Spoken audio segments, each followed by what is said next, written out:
Good morning, everybody. So we're going to pick back up in Chapter 5 this morning. So last time we were getting just a quick intro into Chapter 5, so we're going to spend today, tomorrow, maybe a little bit of Friday on Chapter 5. Then Chapter 6 is the last chapter we're getting to before midterm 2 in a couple weeks. But so Chapter 5 is dealing with heat changes that accompany chemical reactions. We have a couple of equations shown here. One of them is delta E is equal to Q plus W. What this means is if you knew the energy change for some sort of, say, chemical reaction, for the most part, we're trying to imagine you have some sort of reaction taking place. But the question is, what's the energy change for this reaction?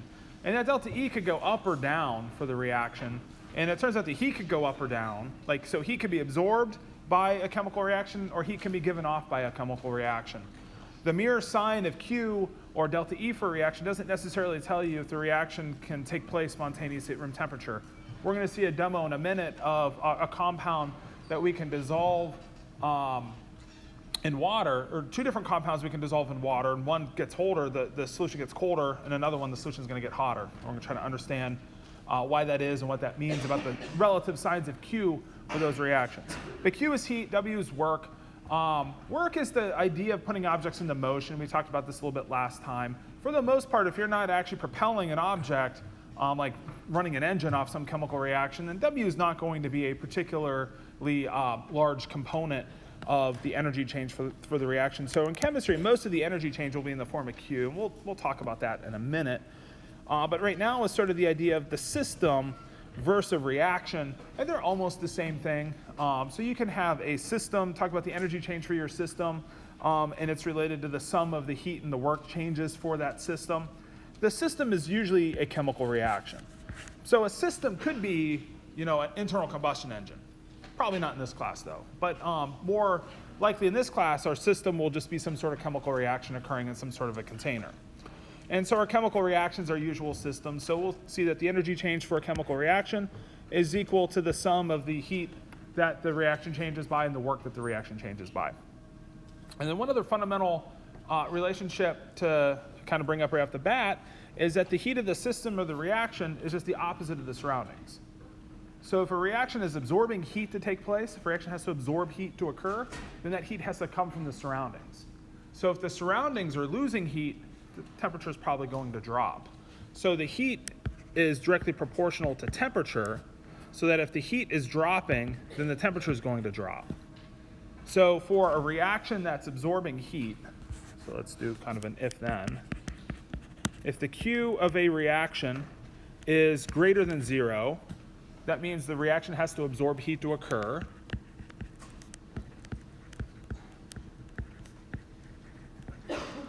So if that's true, then the surroundings has to be less than 0. So the surroundings has to lose the heat that the reaction is absorbing.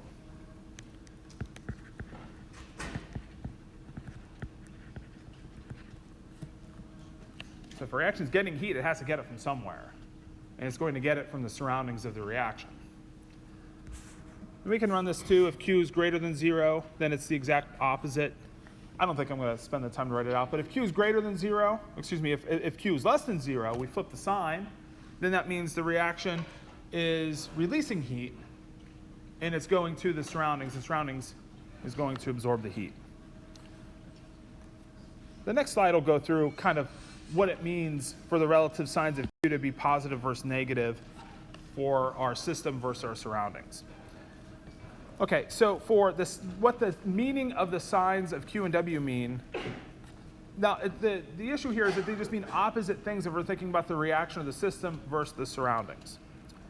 Okay, and so for Q, if Q is positive, so if the heat is positive means the system or the reaction is gaining heat or absorbing heat. It has to absorb that heat from the surroundings.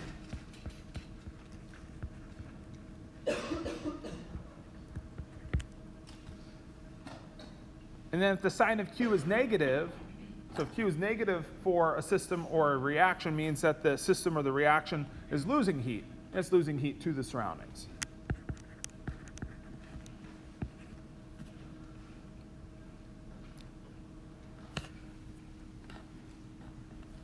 So if Q is positive, so when the reaction's absorbing heat from the surroundings, the surroundings temperature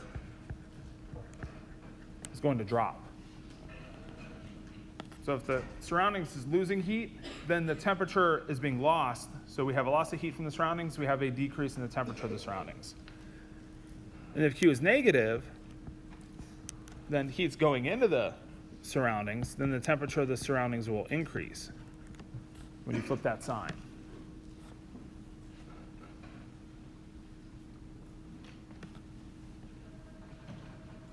So the sign of W is a little confusing. Yes? I'm not understanding that because the point of reference, if I say from that point, it could be minus. If I say see from this point, it could be plus. So what is the point of reference for the plus or minus? Well, it's the perspective of what the system is. So if the system is like A goes to B, then the system is from A goes to B. So you start with A, you form B, and it's the before after. So the before and after for the chemical system would be that as A goes to B, does it have to absorb heat to go upward to form B? Or does it release heat and B is more stable and B is downhill? In the first case where B is uphill, then the system, the reaction has to absorb heat for the reaction to take place. So it's really just imagine your system is a chemical reaction. And just imagine it's either A goes to B and it's uphill relative in energy, where we have to go up to B in terms of relative energy, or it's the opposite. We start with a high A and we go downward to form B. And so the system is just the before and after, like the snapshot of what was there before versus what's there after. And then the surroundings is just what always has been there. So imagine you have a reaction taking place in water. So the water's there before the reaction, the water's there after the reaction. It's just the temperature of the water can change. That's actually a demo we're going to do in just a second so that we can kind of see that reactions can spontaneously occur that either have the Q positive or negative. That the sign of Q doesn't, like if you see Q is positive, you can't just say, oh, the reaction's not going to occur. That's not the case. It means when the reaction occurs, that it's going to absorb heat from the surroundings. It's going to take it from the water that surrounds the chemical reaction. So the surroundings, what's there before and after, and you're tracking the change of its temperature. And then the system is in this class, usually the chemical reaction. It could be, like I said, like a combustion engine and more complicated pictures if you go mechanical engineering type systems. But in a chemical system, it's just what was there before versus after. Now for work, I think work, the negative sign makes a little bit more sense. So let's start with this one here. So what does it mean for W to be negative for a reaction? Well, think about Q being negative. Q negative is the reaction losing heat to the surroundings, and it heats the surroundings up.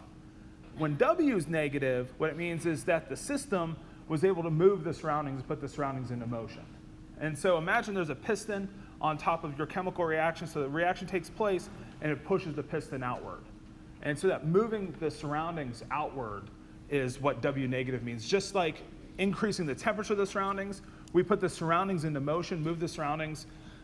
That is what the sign of W being negative means, and that is work being done by the system on the surroundings. So this is literally moving the surroundings. Maybe a piston is the best way to think of it. Maybe moving a car is the way to think of this. So if you think of something or some way a piston could push down onto the system, where the system is having its volume decreased by some means of a piston being pushed downward upon it, is the surroundings doing work onto the system. So the sign of W for work is when work is being done on the system by the surroundings. And I think if we were in an engineering class, we'd spend a lot of time on W, because this is the whole point of a mechanical system is W. In a chemistry class, the whole point is usually to not send things into motion, because that would usually be an explosion of some sort. So usually you're trying not to do this in a chemical reaction sense. But W being positive just means that the surroundings are doing work on the system. And I think if you understand the negative sign, you can understand the positive sign. You can understand the negative is the same thing as heat being negative. Heat negative, giving heat to the surroundings, and then W negative, moving the surroundings, and then positive work, the surroundings are moving inward. The object is deaccelerating. And then energy, I think, makes a lot of sense. Delta E, positive versus negative, is just the net energy change for the system. So the net energy change for the system or the reaction is B going downward relative in energy compared to A, or is B upward in energy relative to A. And so delta E is just the total energy of our system. And so there's a couple pictures shown here where, so you have heat for the system. So heat's being absorbed by this reaction here, and then work's being absorbed by the system. And so that is positive for both of those values. And then you have work being done on the surroundings and heating up the surroundings in the case of both those values being negative. Now, the sign of Q and W don't have to go with the same sign of delta E, but it gets complicated to come up with a picture of what that would look like or mean. It just means that you can imagine a reaction that has a negative delta E, but somehow a positive Q and a negative W, just where they sum up, the Q and W sum up to be negative. Because just remember, our delta E is equal to Q plus W. And so Q and W can really be anything. It depends on how the reaction is carried out. Delta E is just the nature of A versus B. Delta E is set by the nature, the difference of what it is between our reactants and our products. So delta E is a constant for however much reaction takes place, and then depending on the type of system that we use or the type of environment the reaction is carried out in, Q and W can almost be any variable value that you choose. And just think of like the internal combustion engine is a good example of your foot's on the accelerator and the car's moving, you have more work being done than heat being gained by the engine. And then if you just have your foot on the accelerator, mostly heat, very little work. So you can have a variable amount of heat versus work for a car engine just based on how actual fast the car is moving versus how much you're just accelerating the engine. So Q and W can really be any sign relative to each other. So if delta E is negative, doesn't compel Q or W to be negative. If delta E is positive, it doesn't compel Q and W to be positive either. It just requires their sum to go to whatever delta E is. And delta E is what we call our main state function. I think that's on a slide or two from now. It talks about the difference between a state function versus a non-state function. So a state function is a path-independent function. It doesn't matter how you get from A to B. If we go from A to X and then X to B, the relative energy still has to, from A to B, be the same as it was if we went directly from A to B. But if you go through different paths of A to B, you might have different amounts of heat and work being exchanged by the reaction, but their sum total still has to go to delta E, but you can get variable ranges for Q and W. Come back to that idea in just a minute. But before we get there, these equations look a little bit daunting. I'll walk you through them here in a second. The issue here is how do we get from energy to enthalpy? So how do we go from equations that relate delta E and energy to then a different state function that we call the enthalpy change?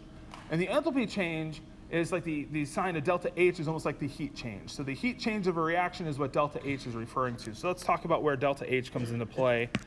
And so the enthalpy is related to the internal energy N plus P times V. This comes from thermodynamics, so just a relationship of how enthalpy is defined in terms of some equations. And then the work can be related to like pressure volume changes. And so it's equal to the pressure times the change in volume. So if you imagine a reaction taking place that increases the volume of that piston or decreases the volume of the piston, then you can imagine undergoing a way of calculating the work that was done by the reaction by that change in volume. Now, we're not going to do, or at least I'm not going to do any equations and plug numbers in here. So the point of this equation isn't to plug in and solve for work and what different magnitudes of work are for different volume changes at different pressures, but it's really just to kind of see how we're going to take this equation here and sort of see how work ends up going away when we have a certain type of system. And so if we take our change in delta H, so just if we go delta H, we say the H before and after. So again, we're picturing like an A goes to B, some sort of a reaction, and our delta H will just be like the enthalpy of B minus the enthalpy of A, just our final minus our initial. So we're just kind of taking a delta H, and so this is just trying to take the delta, the E times the pressure volume before and after our reaction. And so then if we kind of take our delta through the equation here, we end up with delta E plus P delta V. Now this is assuming a certain type of system. I didn't put a slide on here. There's 3 different types of systems. I don't think it's worth dwelling on too much. The types of systems are just whether or not you have an enclosed system or if you have an open system. And the reason why there's a slight difference is if you have an open system, then pressure can't build up. And so if you can't build up pressure above a reaction, so you have a chemical reactions occurring in like a beaker, there's no way that the pressure can build up because the pressure would just go into the room. the room pressure might go up slightly, but like we're open to the universe, so the pressure isn't going to really increase above the reaction if you generate a gas or something like that. So the pressure can't really increase in the open system, so then you might wonder, can we do any work? Can we really put anything in motion if we can't really pressurize a system? And so until you really like enclose a system, you're really not going to be doing any significant amount of work with that chemical reaction. And so then another type of system is just where you put a lid on the beaker and seal it up. And so that type of system can do work on the surroundings, because you can imagine like pushing, if the seal is a piston, you can imagine the piston moving. And so the piston moving would require some work to be done by the system onto that surroundings. But again, that gets into a mechanical system. It's like if we don't really ever put a piston on a reaction, then we don't really ever have to worry about work being some negligible quantity. But anyways, let's come back to the equation. So if we just look at delta H is equal to delta E plus P delta V, and we just kind of go back to the equation for delta E being Q plus W and sub this in here. And then if you go back to W being minus PV, then you kind of get rid of W. So if you just plug this expression, let me switch with that. So if you plug this in here, then you get your delta H is equal to Q plus W, and then this is equal to minus W. It's like, because like W is minus P delta V, so plus P delta V is minus W. So our delta H is equal to the heat change. Now they put the little subscript P in the book. That just means the heat change for the reaction or the system at constant pressure. And then plus W minus W. And you see how we get the plus W from here, and then the plus P delta V is minus W. Because minus W is equal to plus P delta V from this equation here. And so delta H is equal to Q, the heat change of the reaction, plus W minus W. So the work goes away. But this is really just a consequence of what I was saying earlier, that for the open system at constant pressure, you can't do any work. It's just impossible to do work. It's impossible to put your surroundings into motion if there's no surroundings that are like pressurized or built over top of that reaction in your open system. And so what this leads us to is that delta H is equal to, I'll write this differently, Q reaction comma P, just the heat change of the reaction at constant pressure, just to make sure we're signifying that delta H is relating to the heat change of our reaction taking place at constant pressure.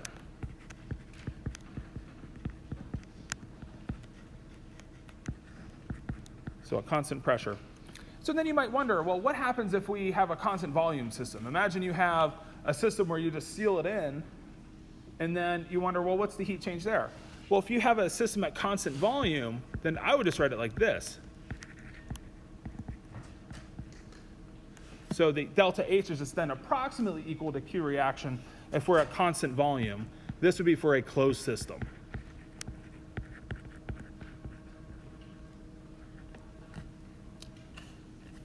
Because again, if you just simply close in a reaction and that closing in the reaction is not a piston that you can drive, there's really not much work you're going to do.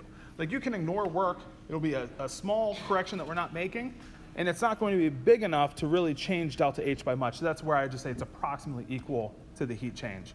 And there's some problems later in the book that we'll go through that we'll solve and make this approximate. Well, actually, like the book's kind of funny. They don't even mention that we're making an approximation when we make this approximation. They spend a lot of time talking about work, often joke. We put a lot of work into understanding work, and then we get to a problem where work is present, and then they ignore it. So it's kind of a silly concept in the book to spend a lot of time on talking about what work is. But I think of work as driving objects, putting objects into motion. If we're not putting objects into motion, work is very, very small and really isn't worth the time in this class to calculate and spend the problems on. But I think we can understand what work is from a thermodynamic perspective. That it's just the pressure volume change maybe of driving a piston. And so the change in enthalpy of reaction is often called the heat gained or lost by the reaction at constant pressure. Or delta H is often called the heat of reaction. So think of the sign delta H to be the symbol for enthalpy or for the heat change of the reaction. And it's for an open system and then approximately for the closed system. Okay, so the this slide here will just like briefly go through and kind of mention a couple details for the different type of systems. So in open systems, constant pressure. So an example of this would just be a beaker. Your closed system, is one at constant volume. This would be a sealed container.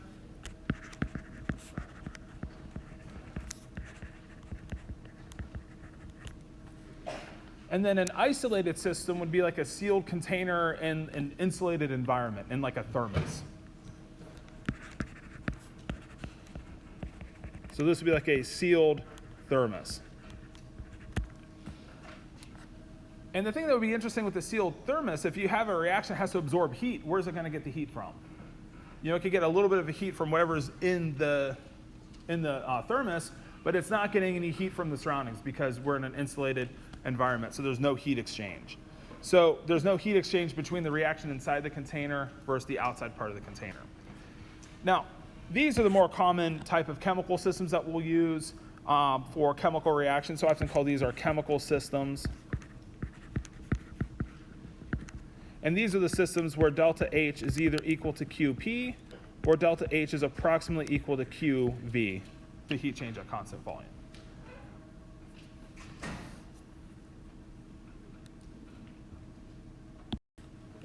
And so then this will get into exothermic versus endothermic, and this will be where we do this little demo over here so I can pass around examples of reactions where the heat can go up or go down depending on the nature of the chemical reaction. And so two of the reactions that are shown here are calcium chloride. So calcium chloride's solid. We know that if we add water, that calcium chloride should be water soluble from our solubility chart in chapter 4. So we should get our aqueous ions that form. And it turns out that our delta H, the heat change of the reaction, is negative. And so remember, this is the delta H of the reaction. And that it's negative, so the reaction is losing heat. And so it's really key that we see delta H as being relative to the reaction. That the reaction's losing heat. Where does the heat go?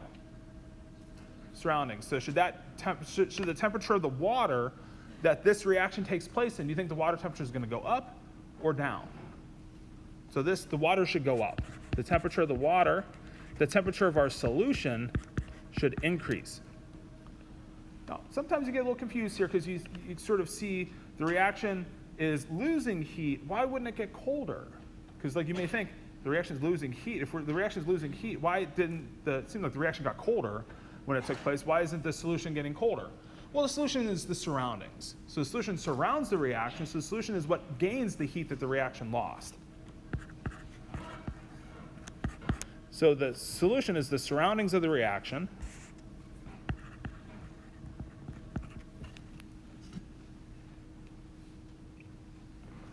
So again, if the reaction is losing heat, it should go to the surroundings, it should go into that solution.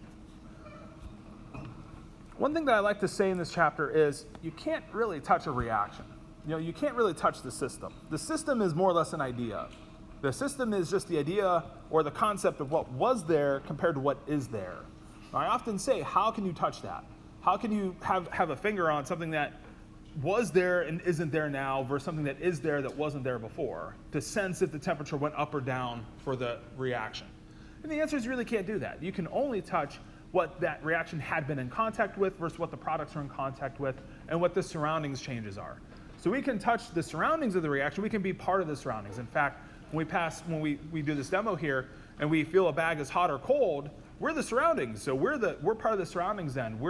And the reaction that's cold is taking our heat as we touch. So it's like taking our heat for that reaction to occur.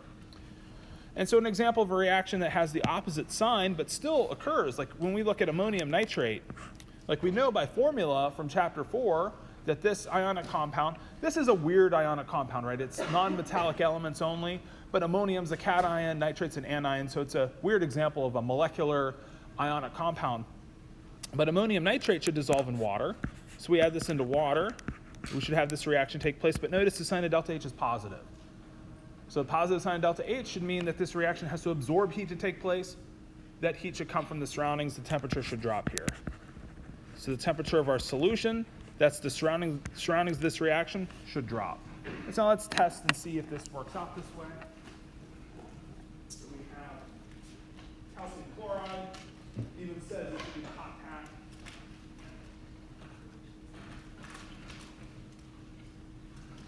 Just adding water.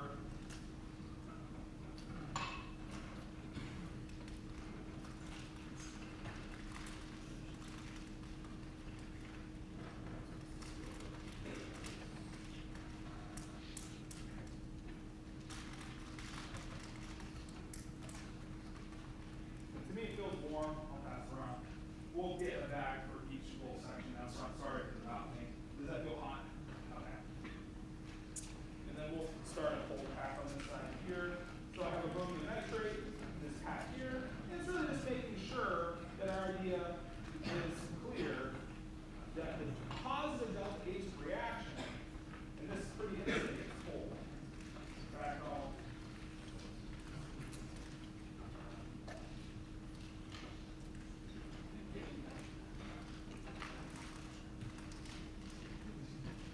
This would get cold.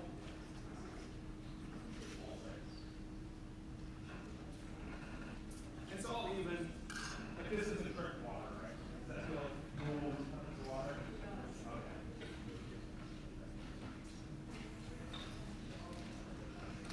And so I want us to really make sure that we're taking note of the fact that delta H being positive or negative wasn't telling us that these reactions could take place or not.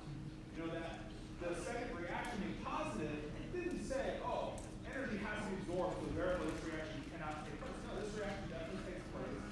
Now you might say, but it's not all dissolved. But some of it is. You can see that some of it is from this relative temperature drop in.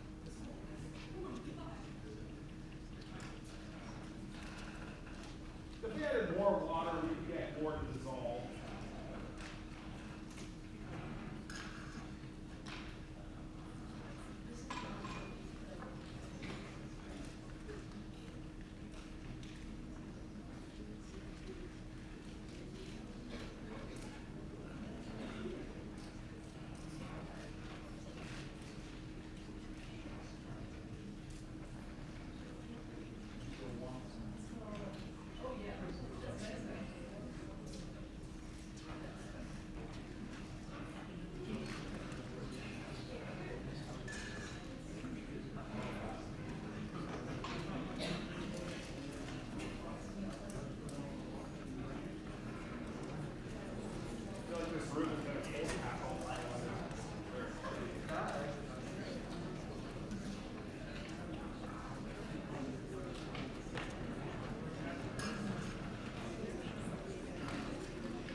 Somebody's gonna be like, I want to keep the hot pack.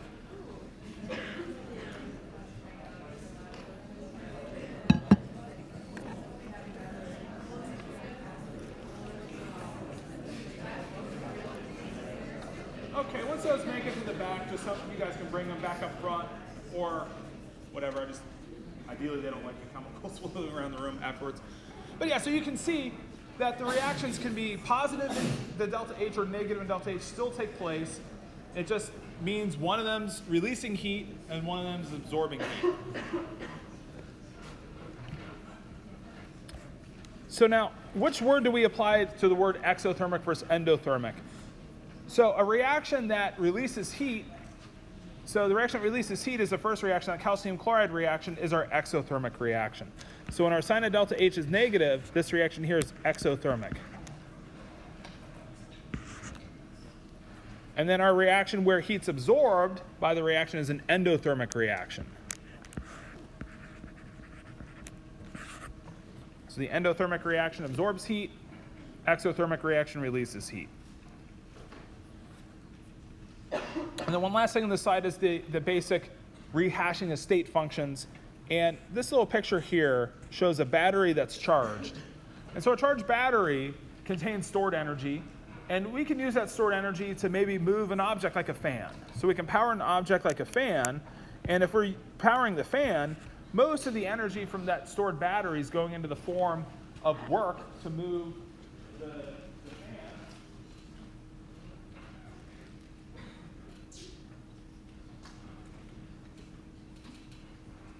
But then we can imagine an alternate scenario.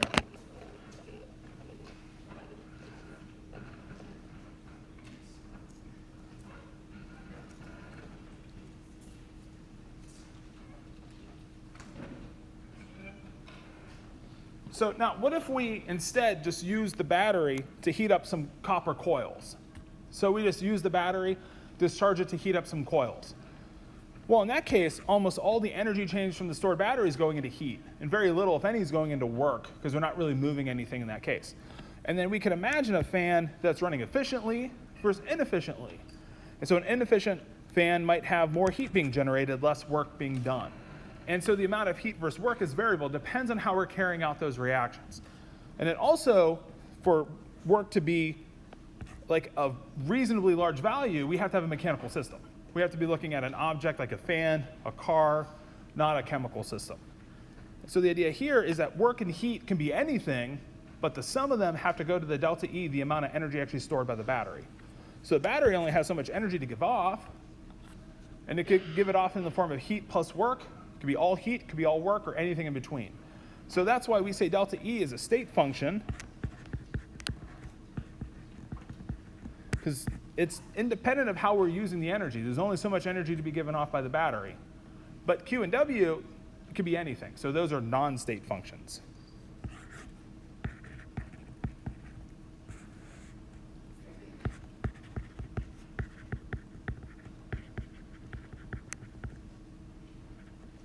So what this means is delta E is path independent.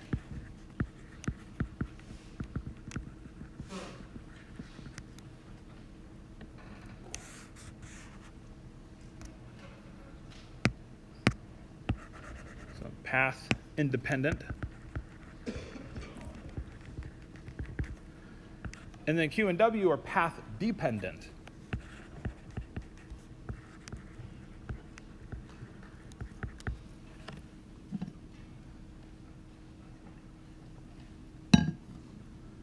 So the difference between like delta E and Q and W is like this. If you think of how far away like Cleveland is from here, like we could look up on Waze right now.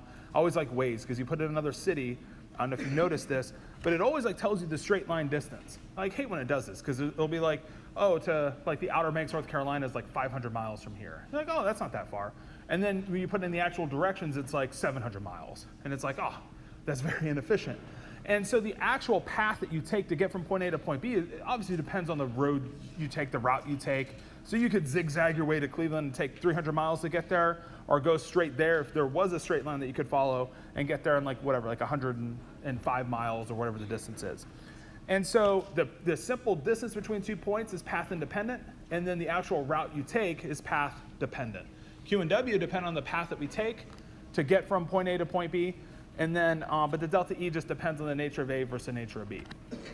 The sum of Q and W is a state function because that is just what delta E is. Okay, so let's look at a couple questions here. So we had HCl, gas to water. You can actually buy like a gas cylinder of hydrogen chloride, and you can bubble it through water. Most of it's going to stick as it forms hydrochloric acid. And so if the dissolution of HCl into water, so we're bubbling this into water, the temperature rises. So the temperature of the water goes up. So is this an example of an exothermic or endothermic reaction? And then what's the sign of delta H for the chemical reaction? So the chemical reaction would be HCl gas bubbling into water to form H plus and Cl minus ions because we know this is a strong acid. So think about whether this is exothermic or endothermic, given that the temperature of the water increases as this reaction takes place, and then think about the sign of delta H. So spend a minute or two on this.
All right. So what do you guys think? Who thinks the answer is A? Who thinks it's A? Good. Who thinks it's D? Anybody think it's D? Be brave if you think it's D. It's okay. So it is A. Now, if you said B or C, then I think we just have backwards what delta H positive versus negative means. So B or C just have the opposite definition. So exothermic is when delta H is negative, and endothermic is when delta H is positive. And so only A or D makes sense. B or C are impossible, just they're opposite of what exothermic and endothermic mean. And then the interpretation of this reaction is whether or not we have the heat of the solution going up or down versus what that means for the reaction. So just remember the solution is the surroundings. So the temperature of the surroundings is increasing. So that means the heat of the surroundings is increasing. So the surroundings temperature goes up, the surroundings heat is increasing. And the only reason that the surroundings heat could go up is because the reaction's heat went down. So the reaction must have given heat off as the reaction was absorbing that heat that the reaction lost.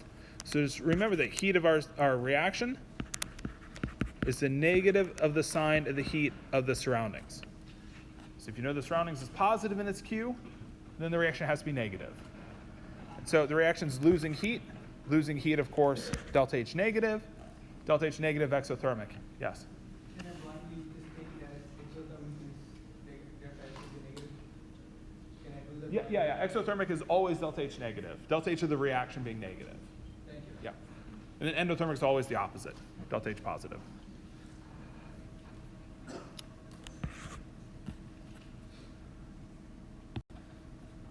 Okay, so let's take a little summary of a few things so far. So the first law of thermodynamics is heat is neither created or destroyed. We're just changing forms from reactants into products. That's why when a reaction loses heat, it has to go somewhere. It goes to the surroundings.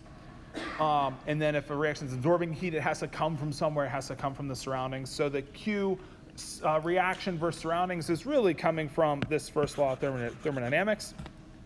Our energy change, Q plus W, is just the idea that Q and W, non-state functions, delta E is our path-independent function.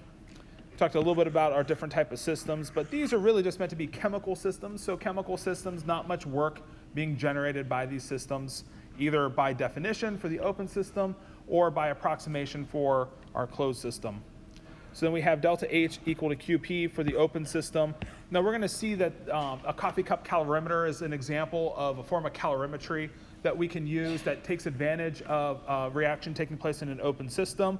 A coffee cup calorimeter is going to be one where we can track the temperature change of the solution inside of the coffee cup. And the solution is going to contain some chemical reaction. And then we also have delta H equal to QV, or approximately equal. So it's an approximation there. But that's for our closed system. And an example of that is like a bomb calorimeter problem we'll talk about a little bit later into chapter 5. Maybe even, we might get to the coffee cup calorimeter today. Our Q reaction, negative Q surroundings. I think this is the most fundamental equation because in calorimetry, we're often tracking the temperature of our surroundings to relate it to the heat change of the reaction. So in calorimetry, you're trying to track the temperature of your surroundings. It's the only thing you can track the temperature of, so you can relate it back to determine the heat change for the chemical reaction. Okay, so let's look at some examples of enthalpies of reactions. So we saw 2 already for calcium chloride dissolving in water and ammonium nitrate. Let's look at a couple phase changes though. So we have water liquid to gas. Let's actually think a little bit about if you have a solid substance going to a liquid, going to a gas, if you can predict the sign of delta H, and also if you're going the opposite path, can we predict the signs of delta H if you're going from gas to liquid to solid? So if ice is going to melt, we have to increase the temperature. If we're in a freezer, we got to bring it into a room where the temperature is higher than what the ice is. So we increase the temperature, the surroundings, so that we have energy that can be absorbed by the ice so it can melt. And so ice has to absorb heat in order to melt. We have to put that liquid water on the stove, add heat as well. So we have to add heat from the surroundings to heat up the water. So these are all examples of phase changes that have delta H being greater than 0. Now, for a phase change, the feeling hot versus cold doesn't help so much because the phase change is actually taking place at a constant temperature. You bring water at 100 degrees, and at that temperature is just where it goes from liquid to gas. So if you touch the liquid water, hot. If you touch the steam, it's hot. You know, so like everything feels hot at a phase change. So you can't really say, should that endothermic reaction lead the surroundings to feeling hot or cold? It's like, well, you're heating up the water pot. It's just gonna feel hot because you're adding external heat. And that has nothing to do with necessarily the sign of delta H being positive or negative, other than the fact we had to add the heat to get the water to boil. So we're adding heat into the system, into that water to boil, meaning that its sign has to be endothermic, heat being absorbed in order for that reaction to take place. And then the opposite is maybe a little bit harder to comprehend. You have to take heat away from objects, but maybe it's easy to understand. If you think of water molecules bouncing around the room, if they're going to condense, they have to lose that energy. They have to lose that energy to the surroundings. So we have to decrease the temperature of a gaseous sample of water or any gas for it to liquefy. We keep decreasing the temperature, eventually it'll solidify.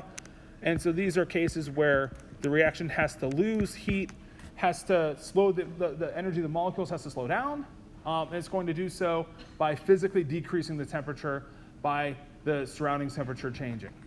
So if the surroundings temperature were hotter, like if the surface temperature of water of Earth was 220 degrees Fahrenheit, we'd probably be dead, certainly be dead. But because all the water on Earth would be a gas at that point. And so it'd be hard to have liquid water, hard for us to still be non-vaporized people. But you can understand that as the surface temperature increases, that's what's compelling the substance to go into the gas phase. So it's the temperature of the surroundings that relates to the substance's natural melting point or boiling points. So liquid to gas, boiling of water, heat has to be absorbed. So the delta H works out to be, or turns out to be, plus 44.0 kJs. Now, when we see this delta H here of 44 kJs, we're assuming the coefficients in the reaction are moles. So the 44 kJs, notice it's not kJs per mole, it's just kilojoules. And this is, we're assuming 1 mole of water liquid converts to 1 mole of water gas. So we're assuming the coefficients in our reaction of 1 and 1 are 1 mole of the reactant turning into 1 mole of the product. And if you double the coefficients, if you have twice as much water undergoing the reaction, then the magnitude of delta H changes. So notice that if we double the coefficients, then we have 2 moles of water going to 2 moles of water vapor. That in that case, we should have to add double the amount of heat for that reaction to take place. And so the delta H is 44.0 times 2, so it's 88.0. So this is showing us that delta H is actually an extensive property of a substance. What that means is it depends on the quantity of the substance that undergoes the reaction. So it's a quantity-dependent value.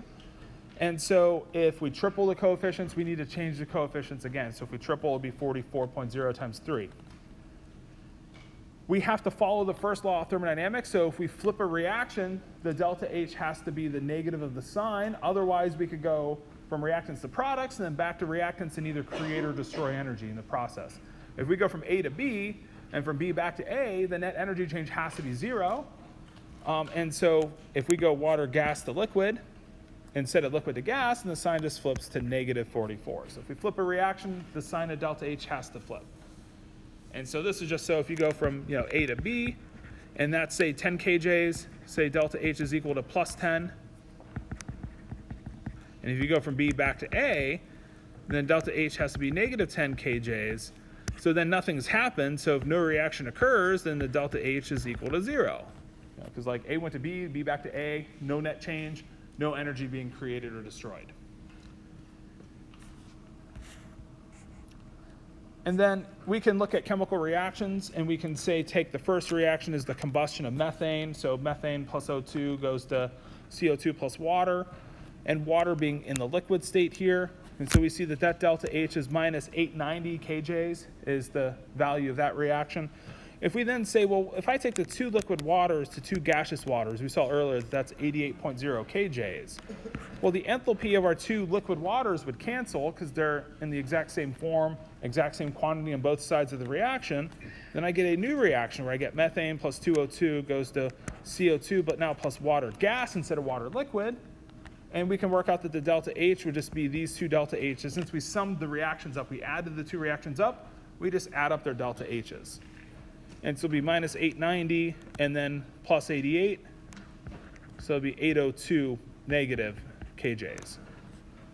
And again, that would be the heat change for 1 mole of methane reacting with 2 moles of O2 to form a mole of CO2 and 2 moles of gaseous water. So physical states matter. If you change the physical states of a reaction, you would change the magnitude of delta H for the reaction.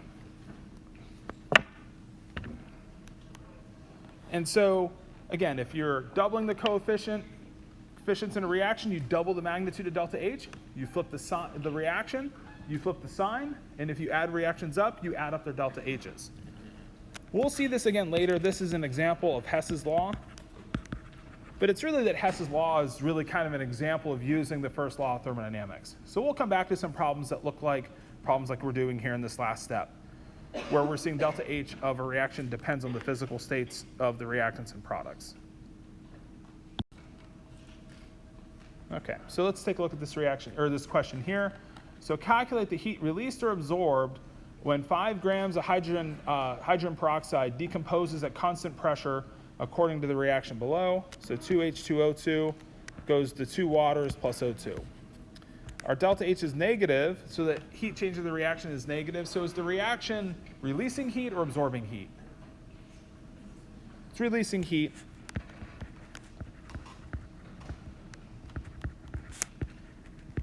So the reaction is releasing heat, not absorbing heat. So we can at least rule a couple answers out right off the bat. If we had the mass of 2 moles of hydrogen peroxide, so if we had 2 moles of hydrogen peroxide, which would be 2 plus 32, so if we had about 34 times 2, if we had about 68 grams of hydrogen peroxide undergoing this decomposition, then the answer would be 196, because that's 2 moles, the weight of 2 moles of hydrogen peroxide undergoing the decomposition would correspond directly to the delta H of the reaction. But we only have 5 grams undergoing our decomposition. So the way I would kind of start this problem or think through it is that my Q reaction of 2 moles is minus 196. But my Q reaction, I'm going to take my minus 196 kJs and just realize that this is per 2 moles of H2O2 from the balanced reaction that we're using. It's for whatever the coefficient was. So if we tell you the delta H of a reaction, we have to give you the reaction so you can see what the coefficients are in the reaction. If for some reason I wanted to have a fractional, if I had H2O2 goes to H2O plus a half O2, that's kind of a legal reaction. We can write that reaction. There's nothing wrong with it other than we're not supposed to have fractions. But if we did so, then the magnitude of delta H would be half of this delta H. But we could still get the same answer to the question we're asking, what about when 5 grams undergoes this decomposition? But just remember, your delta H depends on the coefficient of all the substances in the reaction as written. H2O is what matters because that's what we're taking the mass of here. We're saying when 5 grams undergoes a decomposition, what's the heat change? Well, I would go minus 196 divided by 2 moles. We got to use the molar mass. More precisely, that would be 1.008 times 2 plus 32.00. This is 34.02 grams per mole, but we want our mole up top. So 1 mole of hydrogen peroxide has a molar mass of 34.02 grams. And so if we stop here, this would be the heat per gram of hydrogen peroxide that's changed for this reaction. And we just need to multiply by our 5 grams.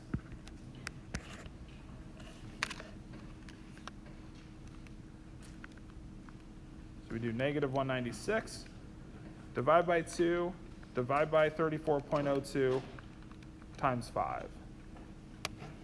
So I get negative 14.4.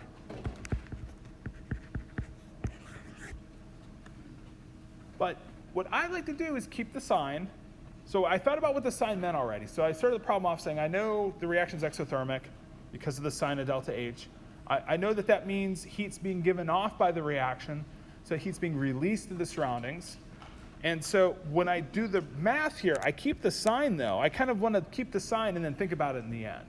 So I want to come to the end of the problem and then say Q reaction negative means the reaction lost heat. and that heat went to the surroundings. So this means that this is the heat lost by the reaction. The heat lost by the reaction, 14.4 kJs. Now, when we look at the answers and we see that there's no negative sign, maybe we're a little uneasy at first. So 14.4 kilojoules is lost to the surroundings. The word lost is implying that negative sign. It's kind of like if I ask you the question, like you go to the casino, and I don't say, what's your money change? I say, did you win or lose, right? And so then if you say I lost $20, the negative $20 money change is implied by the lost $20. If you won $20, then you gained or absorbed 20 kJs. Heat's kind of, we treat heat almost like money, where like we like to track what gained or lost the heat, where the thing that we usually ask tends to have a positive unit. So by saying, was heat lost by the reaction or gained by the reaction, the answer is always going to be a positive number, but the gained or lost is the sign. And so the reaction lost heat, so the heat lost was gained by the surroundings, so we would say that the reaction released 14.4 kJs.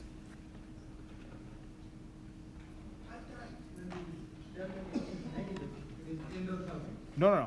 Delta H negative, exothermic. Delta H positive, endothermic. So think endothermic is absorbing inward, exothermic is releasing outward. So exothermic releasing heat, endothermic absorbing heat.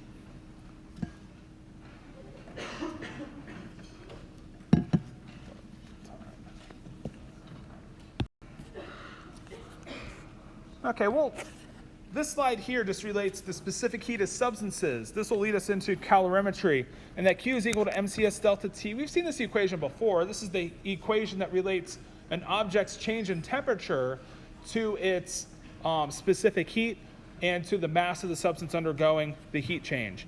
And so we see here different substances have different characteristic specific heats. And so the specific heat of nitrogen versus aluminum, iron, mercury are all a little bit different from each other. So it's substances have characteristic, they have different specific heats. Water, liquid water, 4.18, I like to put the 4 here, but it's 4.184 exactly joules per gram Kelvin. CH4, CO2, calcium carbonate have different values, characteristic values for their specific heats. And so the specific heat is telling you how much heat has to be absorbed by water in order for it to undergo some heat change. And so for water, notice that it's a lot higher in magnitude than, say, iron. So if you have equal masses of iron and water, so you have a pot of water and you have just a cast iron skillet, you've probably noticed that the cast iron skillet heats up on the stove in about 30 seconds to a minute. And that pot of water that might have about the same mass, cast iron's really heavy, pot of water is pretty heavy, the pot of water takes a lot longer to heat up. And it's because more heat has to be absorbed by water, about a factor of 10. So it's going to take about 10 times longer for a pot of water of equal mass to iron to heat up on the stove. And so the specific heat being different for water versus iron tells us something about how long we might expect it to take for something like a pot of water to heat up. Now what we're going to do is use the heat changes of water to relate to a reaction that takes place in water. So that'll be what calorimetry is tracking water's temperature before and after a reaction taking place in it, so we can try to figure out how we determine delta H's of reaction. Okay, so that'll do it for today. We'll pick up with calorimetry topics next time. Have a great day.